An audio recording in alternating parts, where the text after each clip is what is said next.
It's a pleasure for me to be here, and I want to thank Bernadette for the invitation. Ever since I was a little girl, I knew my parents were involved in clubs like this. The Rotary Club was a huge part of my parents and my business, my family business in Oaxaca, back in Mexico, South Pacific, beautiful place. I moved here about 15 years ago. I got married and moved to the States 15 years ago. And as I was learning and connecting with the community, I keep learning not only the issues, the health issues that are happening in my country, Mexico. It's also happening here, and even at a higher rate, which is it's alarming. Now that when I go back to Mexico, I see the percentages are rising over there even more.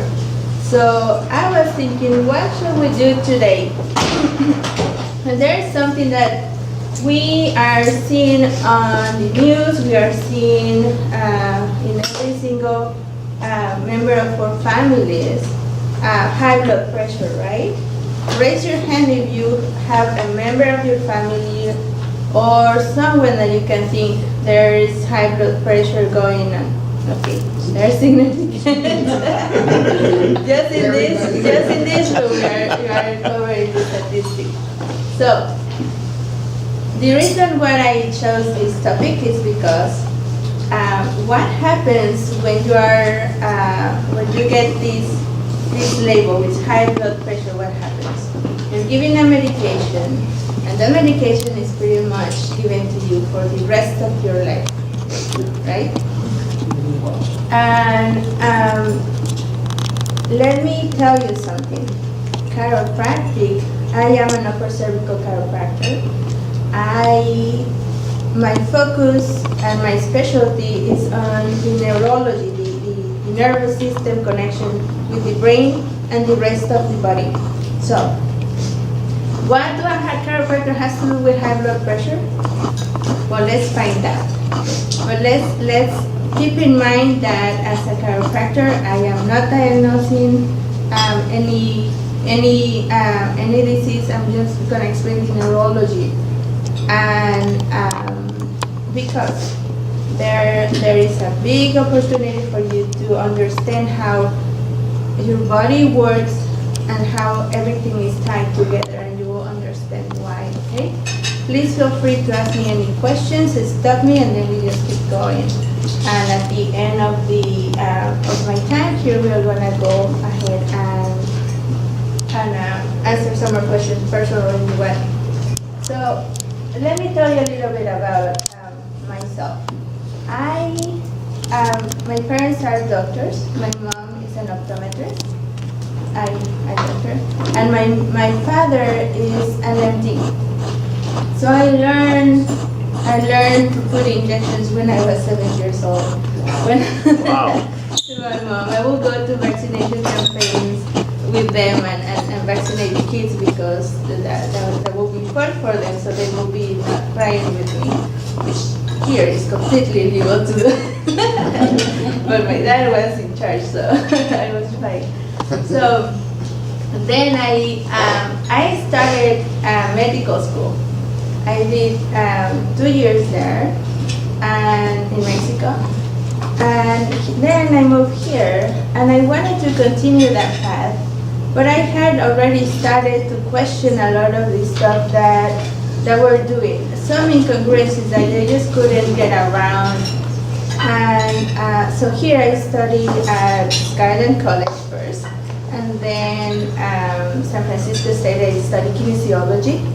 So I wanted to know how the body was moving, how the body would, the function of it. And then I looked into physical therapy.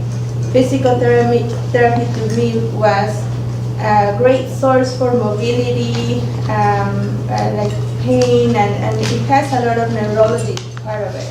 I worked with an office in San Carlos, and quickly I noticed you know, I'm working here, I see patients, and then suddenly they come back. I say, why are they coming back? Sometimes with the same issue, sometimes a little bit worse. And then I was like, well, did you do your exercises? Did you stick to the program and you know, stuff like that? I would say maybe there's something missing to really get them going. What is that about? So I think it's by the universe I was sent to a patient that was a chiropractor, and I started questioning, so what is chiropractic? What is that? They had no idea. And it was until this person described, you know, like it's a little bit different than just like moving the bone and putting you back in place, and I was like, okay, that's even strange to me, right? Because I had really no idea what it was. So I put myself into chiropractic school. And really, I have never had, before chiropractic school, I have never had any treatment or anything. So I was like, I'm just gonna discover this from a white canvas. I'm not gonna put anything on it, any idea. So I started school. As I started to get fascinated, because right away I learned the neurology involved in the body, and how the nervous system is the one that is absolutely controlling every single part of your body, every cell, every tissue. And if you think about it, for example, you're eating right now, you are getting some carbs and calories, and your stomach is starting to send signals to your body, hey, there is food coming into your body. Now it's time to start producing, you know, insulin, and so everything starts to balance. So that communication, it starts to happen. It happens 100 billion times in the body with every single cell. Just imagine that whole process. So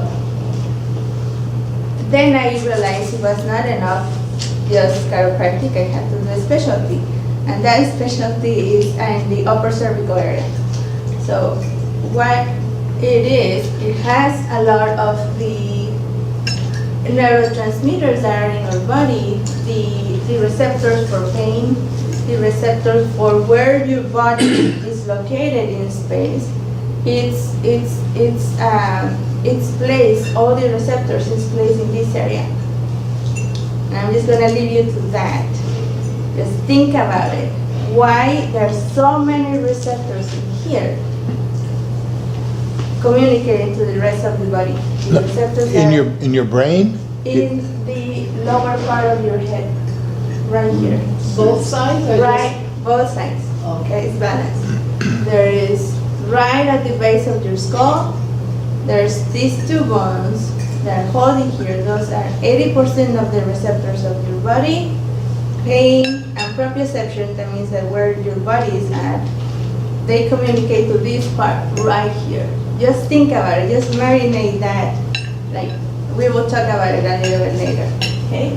So, Temporal joint? close, Really? yes, it is highly related to that. It is highly related to that, so. Okay, now that I encourage you with a little bit of this, I want to talk about blood pressure. Yes? I will tie it together. There is something that is together. So, 1 in every 3 American adults have high blood pressure. And I know you guys didn't look around, but that in this room, in family-wise, it covers the statistics. 47% of American adults have high blood pressure, have it under control.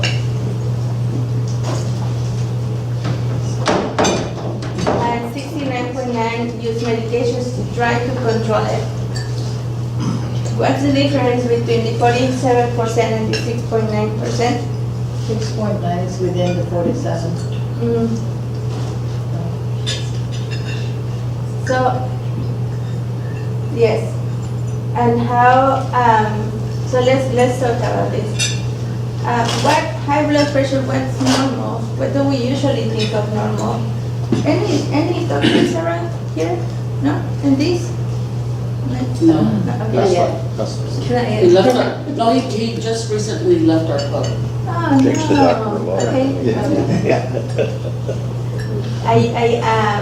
I always sit with my dad and I start asking him all these questions. So, normal for Americans, or for the world actually, is 120/80, right?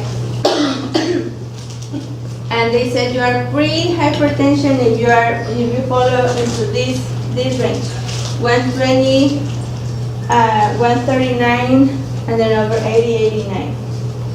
And then they start to get worried and they start to give you that lecture when you're like around 140/90. And they said if they take blood pressure 3 times in a row and it's 140/90, then they're already starting to give you that prescription, right? But if you think about it, even within our community, if every single person takes their blood pressure medication, if they take blood pressure, we're gonna see a high and a low range of blood pressure, even lower than 120/80, right? And there is hypotension, of course. So why is this so important for us to understand the numbers? Of course, it's a standardized number, but there is a huge part of our body that control it. The way that high blood pressure works is your heart and your veins and vessels, your arteries, have to have a consistency, right? The heart pumps the blood and it goes around to your entire body, and then it has to come back to the heart to get pumped again, right? The blood pressure is taken, and then it measures that resistance with the arteries, and it's measuring the pumping of the work of the heart that is happening. What controls the heart? The flow of blood, the brain. Yeah, well, the heart produces the flow of blood. The brain sends a signal to say, okay, let's pump this straight. It's the catalyzer. The nervous system is the one that controls your heart, the efficiency of it.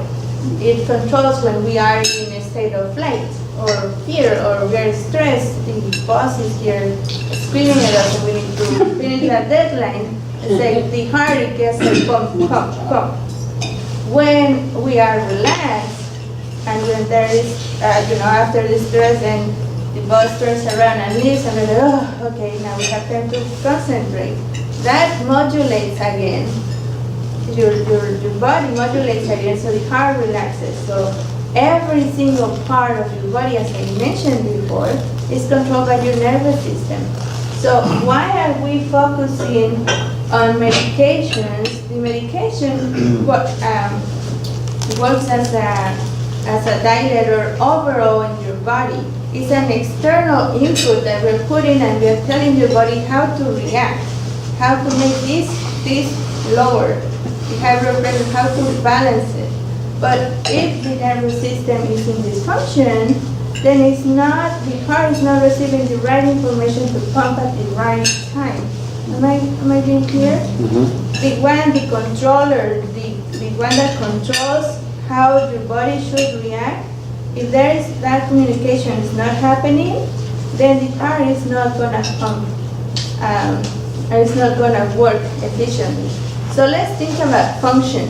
Function is controlled by the nervous system, but also within the nervous system has to work 100%. That communication has to happen 100% in order to work. So, oh my God, when I see these numbers, it just like breaks my heart, because this money can be driven to other issues in society. society, but high blood pressure costs $90.5 billion. And how much does it cost for an individual? I mean, $120 per month is a lot of money. So, what happens if you don't take the blood pressure medication? And what happens if you stop taking the medication? And what happens if you keep taking the medication?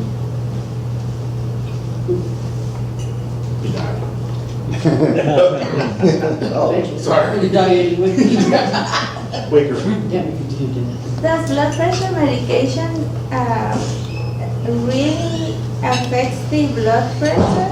Because in a lot of the times, it decreases it a little bit, but we are forcing your body to do so. It's not changing really the physiology of the veins. The physiology of the heart is not changing to really make a difference in the blood pressure. So, can you read that? So, what happens when you take medication? The most common things that are starting to happen is you get blurry vision, your hands get cold, and I'm kind of, blurry vision is funny that it's blurry this thing, but Uh-oh, you didn't take your medication. your hands and your feet get cold, right?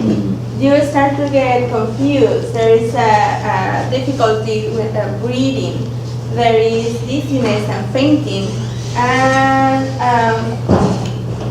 sneezing, short of breath. And Take your medication. sometimes I get patients that come to my office and say, I've been feeling a little bit dizzy. I don't feel like I'm balanced. And I have blurry vision, and then my first question is like, are you taking high blood pressure medication?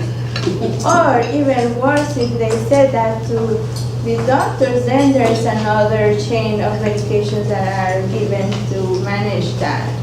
So we are starting a chain of medications, and my dad says that as you get older, your bag of medications keeps growing. And he thinks it's funny, I think he's very sad. Yes.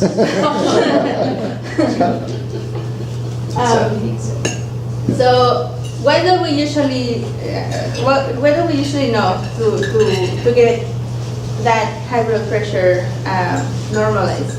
We always say, right, diet. Like, change your diet. But even there is a huge controversy of what is good for you and what is not good for you. Exercise, that is a must in every way. We're designed to move, we're designed to hunt and run and that, so that we cannot skip. That's a truth of life. We have to do it. Sleep, same thing. Sleep is when we heal, when our body heals. So we have to be relaxed. But I keep saying nervous system, and now when I was looking at this aspect, the one that controls everything is not being understood, is not being tested. Most of the people don't test their nervous system or how it's functioning. We get EKGs to see, okay, the heart is working. We get ECGs to see, okay, the brain is working. Well, what about the nervous system? What about that communication? And there is a test for that. There's a test that measures the function of the nervous system. So the nervous system regulates your blood pressure and is under control of the sympathetic nervous system. So remember when I mentioned fear, stress, and relax? That's the sympathetic. So I just want to present you with a little bit of research that probably some of you knew about it. It was presented a couple of years ago, and there was a big study of upper cervical chiropractic which is the one that focuses right at the base of your head, and how they were able to manage and control the hypertensive patients. And they did not have to take medications. This was given and directed in conjunction with MDs. So MDs will diagnose, take the blood pressure, they will get, some people will get adjusted, some people did not. The results were huge and clear of how, by balancing the nervous system, they were able to avoid the medication and completely balance their hypertension, their blood pressure. So, get your nervous system checked. Really. There is absolutely not a reason that I cannot think. We are exposed to accidents. We are exposed to driving in the car and getting an accident. Our body is not designed to be driving in the freeway and get impacts. It doesn't matter how secure is the car and the safety components, we are still at risk. We are still even at fault when we are walking around and suddenly we fall, and we don't really know when an injury to the nervous system starts. It can be when we're little, when we're learning to roller skate, and suddenly boom, down. And it doesn't manifest. It doesn't manifest like there is a big issue until later on. So why don't we start checking the nervous system? Why don't we start checking how the communication is happening throughout our entire body from early on? And that's my mission. That's what I love to come to these groups and speak in public, because if there's an issue that started a long time ago or just happened recently, there is a reason to do the nervous system test. And how do you do the check? Go see a chiropractor. Yeah. What? But yes, there is chiropractors. There are some chiropractors that have infrared thermography. Infrared thermography is the one that measures every single level of your spine if there's an alteration, and this is a direct measurement of how the nervous system is communicating with your entire body. So yeah, I can make an appointment, and that's And that can be remedied if it happened before, a long time ago, it can still be remedied. yeah. Our body has the ability. So our bodies right now are in survival mode. They're keeping you alive. But when you put them in better conditions, when you give them that connection, your body is just gonna say, and that is like, it's like moving into this perfect house, right? You feel comfortable. This is my place. The nervous system will go there and say like, yes, this is how I like to work, and I like to work perfectly. If you deprive it, it's just gonna say like, well, this is all I can afford. I'm gonna keep living here until it's possible. There's two big changes, and the function of it is huge. The benefits of it are huge. Yeah. So I want to open up a few minutes for questions.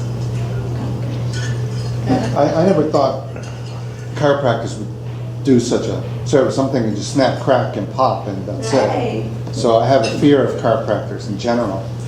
So You got a fear of everything. exactly. True. Maybe I need to see a specialist for that too. Yeah. And that fear is based. There is a base Yeah, for it's it. my nervous system. That fear is based on something. If you had an experience before and there was no reason really given of what the adjustment was needed, and the specific chiropractic centers, we specialize because, and this part of the specialty is because we are only adjusting your body when it's needed. When there is, it has to be precision. when we're working with the one that controls your body, it has to be precise. It has to be, we have x-rays that are based on motion. So we know exactly which area is not moving right. Now, what have you guys thought about why is there a reason where there are so many receptors here? I forgot to go back to Connects that. the brain to the rest of the body. Yeah, the skull, your head, weighs about 14 pounds, average, right? And it's held by this tiny bone that is about 10 ounces. It's an atlas. If you ever go to Google and Google atlas, it's a tiny, tiny, tiny little one. And that is the one that controls how the head is moving around, because it's catching the weight of the head. And then there's another one that gives a little bit more motion. So these two are really the entrance, and the entrance to the brain and the exit to the spinal cord and to the whole connection. And it has to have that amount of impact, because it's really whatever I put my hand to, whatever I move, it has to say, okay, head, compensate for that, compensate for that. Inside the ring, that bone, is the brainstem. The brainstem is the one that actually controls the functions of your body. It has receptors. It has like the fuse box of your house.